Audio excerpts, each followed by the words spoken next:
Santo do dia 19 de julho, segundo o livro Na Luz Perpétua, a Vida dos Santos, do Padre João Batista Limã, no calendário tridentino, dito de São Pio V, 1959. São Vicente de Paulo, sacerdote e fundador.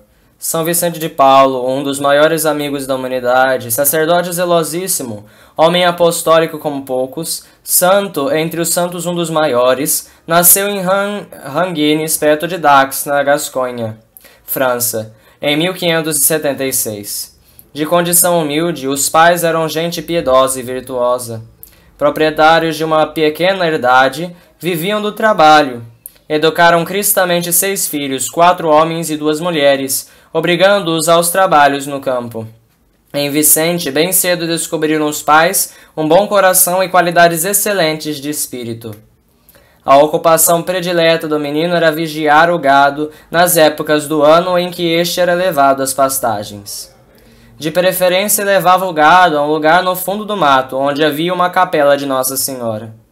Ali fazia muita oração e cantava em honra da Rainha do Céu.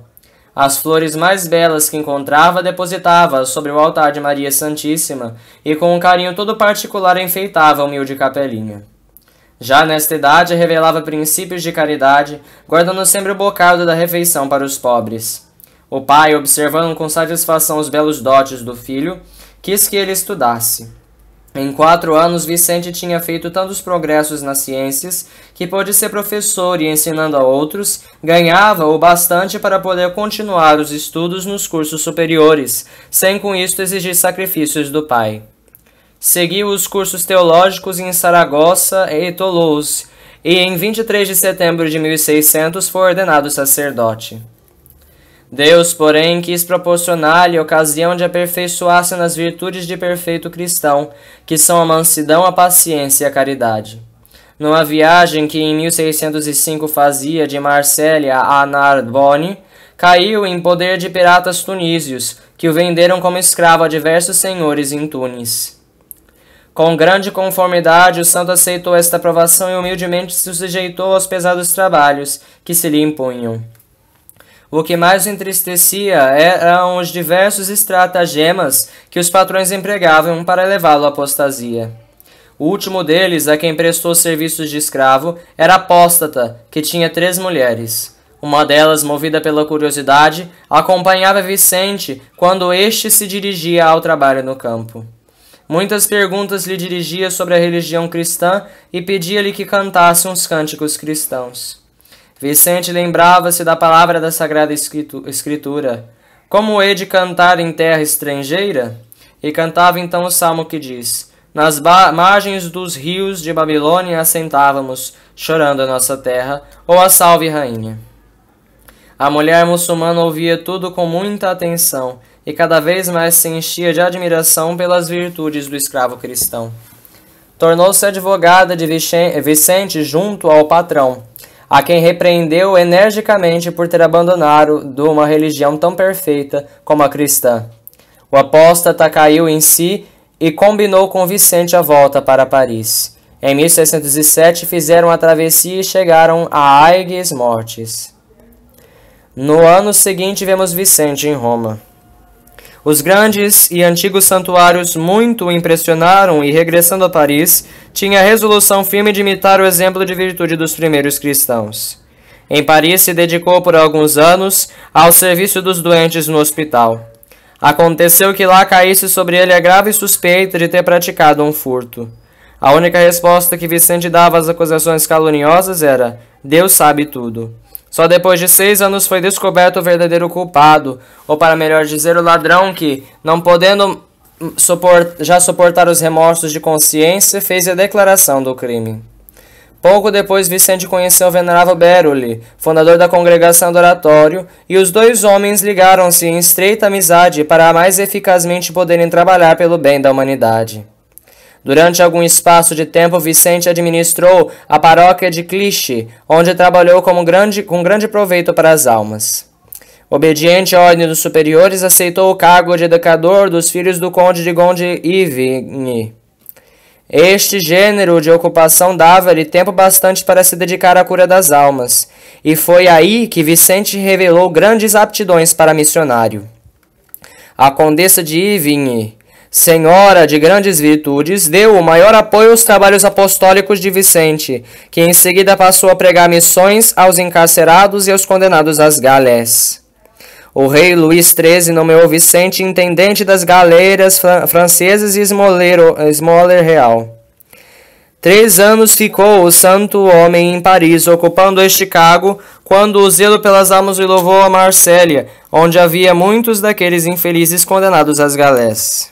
Vicente procurou-os e semeou consolo e conforto nas almas daquela desventurada gente, cuja triste sorte comovia até as lágrimas. Entre os algemados havia um de porte nobre e fidalgo, que se entregava a uma tristeza que tocava as raias de desespero. Vicente interessou-se muito em particular por aquele homem e conseguiu dele a revelação de sua triste história. Cúmplice, se bem que quase forçado de uma fraude, fora condenado às galés, sabendo mulher e filhos entregues à miséria. Vicente, que até então soubera muito bem disfarçar sua personalidade, ofereceu-se às autoridades em lugar do infeliz e conseguiu-lhe libertação.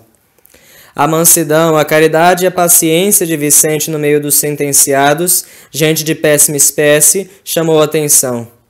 Como seus em Paris lhe ignorassem o paradeiro, foram-lhe ao encalço, descobriram-no em Marsella e trataram de libertá-lo.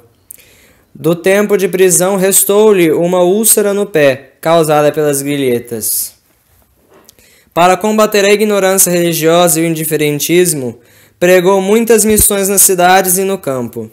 Sacerdotes do clero secular que o ajudavam nesta tarefa associaram-se-lhe na Congregação da Missão, fundada em 1624, e com ele, como seu superior, fixaram residência no antigo leprosário São Lázaro, de onde a congregação recebeu a denominação de Lazaristas. Naquela casa, Vicente dirigiu inúmeros retiros espirituais para todos os estados. De grande resultado foram os exercícios em preparação às sacras ordens e as conferências sacerdotais nas terças-feiras, nas quais se formaram belíssimas vocações dos melhores bispos da França. Obra de grande alcance se revelou a fundação da Confraria da Caridade, organização caritativa para ambos os sexos, hoje mais conhecida sob o nome de Conferências de São Vicente. Desta confraria, qual flor maravilhosa, se desenvolveu a Congregação das Irmãs da Caridade, a qual deu por superior uma senhora de grande virtude que goza das honras dos altares, Santa Luísa de Marillac. Pela fundação destas conferências e das suas casas, tiveram certa centralização as obras de caridade e beneficência aos pobres, aos enfermos, às crianças, às expostas, à mocidade feminina periclitada, aos cegos, aos loucos e etc. Em todas estas obras, Vicente recebeu e deu muita animação na qualidade de membro da Companhia do Santíssimo Sacramento. Como membro do Conselho Real, em coisas eclesiásticas, grande influência exercia na nomeação de bispos de distribuições de benefícios. Sempre se mostrou muito averso às ideias jansenistas. Atrás de uma aparência exterior simples e fraca, de uma fisionomia humilde, sempre bondosa e sorridente, escondia-se uma inteligência esclarecida, um caráter corajoso e forte, um talento eminentemente prático e organizador, um coração grande, ardoroso e firme na fé. Em 1693, esta congregação teve a aprovação de Urbano VIII. Os sacerdotes pertencentes a esta congregação fazem os 3 votos simples monásticos da pobreza, castidade e obediência e obrigam-se a trabalhar na própria santificação, na conversão dos pecadores e na formação do clero. São Vicente muito se empenhou pela organização de retiros espirituais para sacerdotes e leigos, e nesse empenho teve forte apoio do Papa Alexandre VII. É admirável que um homem como São Vicente, destituído completamente de bens materiais, pudesse fazer tanto bem aos necessitados. Quando a província de Lorena, devastada pela guerra, oferecia um aspecto desolador, São Vicente fez-se mendigo, angariando esmolas e donativos em benefício das vítimas da grande catástrofe, as quais socorreu com uma quantia não menor de 500.000 cruzeiros. Querido e amado por todos, todos viam em São Vicente um anjo do céu. São Francisco de Sales votava-lhe tanta estima e confiança que o nomeou superior da Ordem da Visitação, que havia pouco fundara. Ainda outras comunidades religiosas se lhe confiaram a direção. No meio de tantas ocupações, teve ainda tempo para tratar da sua própria alma. Fossem quais fossem as ocupações, o coração dele estava sempre unido a Deus. Nas maiores contrariedades, conservava sempre calma e tranquilidade de espírito. Em todos os fatos da vida, São Vicente reconhecia os planos da divina providência. Entregava-se-lhe confiantemente e outra coisa não procurava senão a maior glória de Deus. Senhor absoluto dos movimentos do coração, não se deixava desanimar ou inquietar pelas vicissitudes da vida. Humilhações, longe de o entristecerem, infirmavam-no cada vez mais na humildade. A humildade era a virtude que mais recomendava aos filhos espirituais.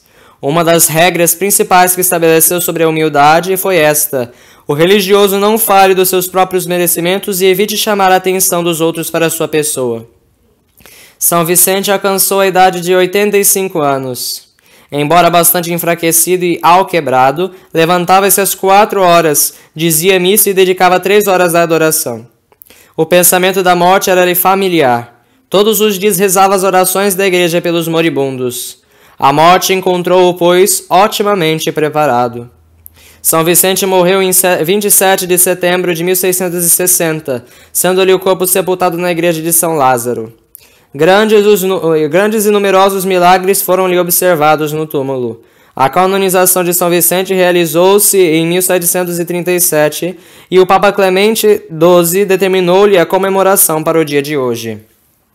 Reflexões.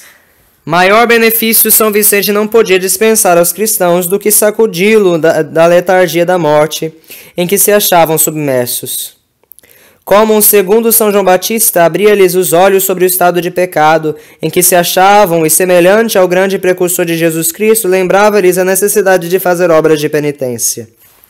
É um erro muito grande supor que ao céu possa razoavelmente aspirar quem vive sempre entre a virtude e o vício, hoje praticando aquela e amanhã se entregando a este. Ou, em outras palavras, no caminho para o céu não se acha quem hoje é cristão e pagão amanhã.